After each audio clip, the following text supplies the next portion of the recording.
ಮುಖ್ಯಮಂತ್ರಿ ಸಿದ್ದರಾಮಯ್ಯ ತವರು ವರುಣಾ ಕ್ಷೇತ್ರದ ಅಹಲ್ಯ ಗ್ರಾಮದಲ್ಲಿರುವ ವಡೆಯನಕೆರೆ ತಡೆಗೋಡೆ ಕಾಮಗಾರಿಯಲ್ಲಿ ಕಳಪೆ ಆರೋಪ ತನಿಖೆಗೆ ಒತ್ತಾಯಿಸಿ ರೈತ ಸಂಘ ಆಗ್ರಹ.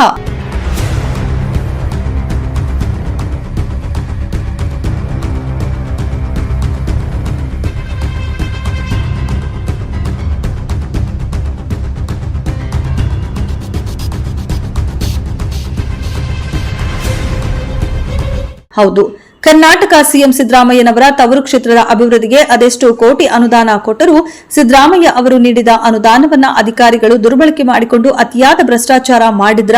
ನಂಜನಗೂಡು ತಾಲೂಕಿನ ಅಹಲ್ಯ ಗ್ರಾಮದಲ್ಲಿರುವ ವಡೆಯನಕೆರೆ ತಡೆಗೋಡೆ ಹಾಗೂ ಅಭಿವೃದ್ಧಿ ಕಾಮಗಾರಿಗೆ ಮುಖ್ಯಮಂತ್ರಿ ಸಿದ್ದರಾಮಯ್ಯನವರು ರೈತರ ಮನವಿ ಮೇರೆಗೆ ಹಣ ಬಿಡುಗಡೆ ಮಾಡಿದ್ದರು.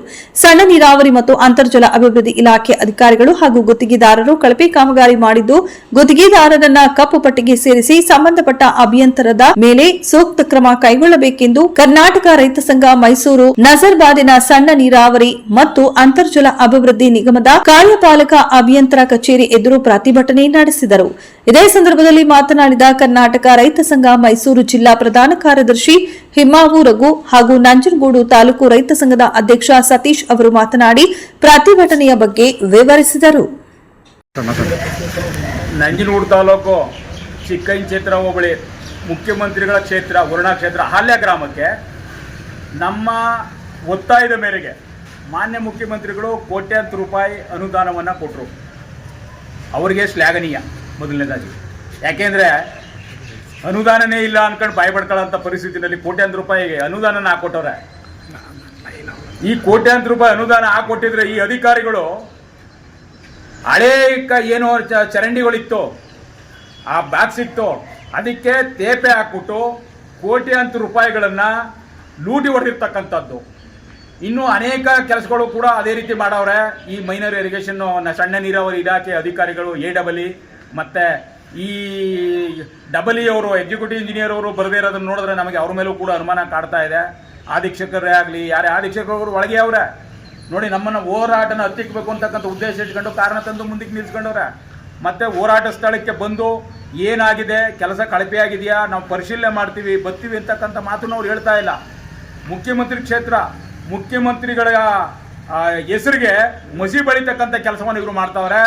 ಮಾನ್ಯ ಮುಖ್ಯಮಂತ್ರಿಗಳು ಈ ಕಡೆ ಗಮನ ಇಟ್ಟು ಇಂಥ ಅಧಿಕಾರಿಗಳಿಂದ ನಿಮ್ಮ ಹೆಸರು ಕೆಡ್ತದೆ, ದಯಮಾಡಿ ಈ ಅಧಿಕಾರಿಗಳನ್ನ ಈ ಕೂಡಲೇ ಅಮಾನತು ಮಾಡಿ ಮತ್ತು ಅಲ್ಲಿ ಆಗಿರ್ತಕ್ಕಂಥ ಕಾಮಗಾರಿಗಳ ಬಗ್ಗೆ ಸಂಪೂರ್ಣವಾದ ತನಿಖೆ ಆಗಬೇಕು. ಸಂಪೂರ್ಣವಾದ ತನಿಖೆಯಾಗಿ ಗುತ್ತಿಗೆದಾರ ಯಾರಿದ್ದಾರೆ ಆ ಗುತ್ತಿಗೆ ಅವನ ಲೈಸೆನ್ಸನ್ನ ಈ ಕೂಡಲೇ ಕಪ್ಪು ಪಟ್ಟಿಗೆ ಸೇರಿಸಬೇಕು ಅಂತಕ್ಕಂಥ ಒತ್ತಾಯನ ಮಾಡ್ತಾ ಇದ್ದೀವಿ.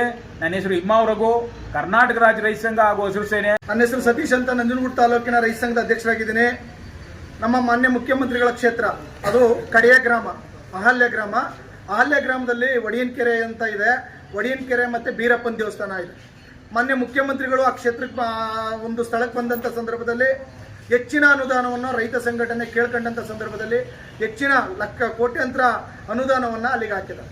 ಆದರೆ ಇಲ್ಲಿ ಕಳಪೆ ಕಾಮಗಾರಿಗಳನ್ನು ಮಾಡಿ ನೀರಾವರಿ ಇಲಾಖೆ ಅಧಿಕಾರಿಗಳಿಗೆ ಇಷ್ಟು ಅಂತ ಹೇಳಿ ಫಿಕ್ಸ್ ಮಾಡಿಕೊಂಡು ಇವರು ಅಲ್ಲಿ ಕಳಪೆ ಕಾಮಗಾರಿಯನ್ನು ಮಾಡಿ ಜನರ ದುಡ್ಡನ್ನು ಪೋಲ್ ಮಾಡ್ತಾ ಇದ್ದಾರೆ. ಈ ವಿಚಾರಕ್ಕೆ ನಾವು ಇವತ್ತು ಇಲ್ಲಿನ ಎಕ್ಸಿಕ್ಯೂಟಿವ್ ಇಂಜಿನಿಯರ್ ಆಫೀಸಿಗೆ ಬಂದು ಇಲ್ಲಿರುವಂಥ ಅಧಿಕಾರಿಗಳಿಗೆ ಕೇಳಿದ್ರೆ ಇದುವರೆಗೂ ಆಫೀಸರ್ ಬಂದು ನಮ್ಮ ಕಷ್ಟ ಏನು ಅಂತ ಕೇಳ್ತಾ ಇಲ್ಲ, ನಿಮ್ಮ ಸಮಸ್ಯೆ ಏನು ಅಂತ ಕೇಳ್ತಾ ಇಲ್ಲ. ಇವರು ಭ್ರಷ್ಟರ ಪಾಲಾಗಿದ್ದಾರೆ. ಮಾನ್ಯ ಮುಖ್ಯಮಂತ್ರಿಗಳಿಗೆ ಕಪ್ ಚುಕ್ಕಿ ತರಲಿಕ್ಕೆ ಮುಂದಾಗಿದ್ದಾರೆ ಇಲ್ಲಿನ ಮೈಸೂರು ತಾಲೂಕಿನ ಅಧಿಕಾರಿಗಳು. ದಯವಿಟ್ಟು ಮಾನ್ಯ ಮುಖ್ಯಮಂತ್ರಿಗಳು ಗಮನಿಸಬೇಕು. ಇಂಥ ಅಧಿಕಾರಿಗಳಿಗೆ ಅಮಾನತ್ತಿನಲ್ಲಿ ಇಡುವಂಥ ಕೆಲಸ ಆಗಬೇಕು. ಇನ್ನು ನೀರಾವರಿ ಇಲಾಖೆ ಅಧಿಕಾರಿಗಳಿಗೆ ಯಾವುದೇ ಕಾರಣಕ್ಕೂ ಇನ್ನು ಯಾವುದೇ ಕಾಮಗಾರಿಗಳನ್ನು ಕೊಡಬಾರ್ದು. ಯಾಕಂದರೆ ಸಣ್ಣ ನೀರಾವರಿ ಇಲಾಖೆ ಅಧಿಕಾರಿಗಳು ದುರ್ವಿದ್ಯೆಯಿಂದ ಅವರು ಭ್ರಷ್ಟರ ಪಾಲಾಗಿ ಅವ್ರಿಗೆ ಇತ್ತಿಷ್ಟೇ ಅಂತ ಫಿಕ್ಸ್ ಮಾಡಿಕೊಂಡು ಅಲ್ಲಿ ಇದಾಗಿದ್ದಾರೆ. ಹಾಗಾಗಿ ಕೂಡಲೇ ಮಾನ್ಯ ಮುಖ್ಯಮಂತ್ರಿಗಳು ಅವರ ಕ್ಷೇತ್ರದಲ್ಲಿ ಕಳಪೆ ಕಾಮಗಾರಿ ಆಗುವಂಥದ್ದನ್ನು ಸಹಿಸೋದಿಲ್ಲ, ಮತ್ತು ಆ ಜನಗಳು ಸಹ ಸಹಿಸೋದಿಲ್ಲ. ಇದಕ್ಕೆ ಕಡಿವಾಣ ಹಾಕುವಂಥ ಕೆಲಸ ಮಾಡಬೇಕು. ಅಧಿಕಾರಿಗಳನ್ನು ಅಮಾನತು ಮಾಡುವವರೆಗೆ ನಮ್ಮ ಹೋರಾಟ ಬಿಡೋದಿಲ್ಲ. ಈ ಹೋರಾಟ ಸ್ಥಳದಲ್ಲಿ ನಾವು ಇವತ್ತು ಇಲ್ಲೇ ಕೂತಿರ್ತೀವಿ. ಬಂದು ನಮ್ಮ ಸಮಸ್ಯೆಗಳನ್ನ ಹಲ್ಲೆ ಮಾಡಬೇಕು. ಕೂಡಲೇ ನಮ್ಮ ಸಮಸ್ಯೆಯನ್ನು ಪರಿಹಾರ ಮಾಡಬೇಕು.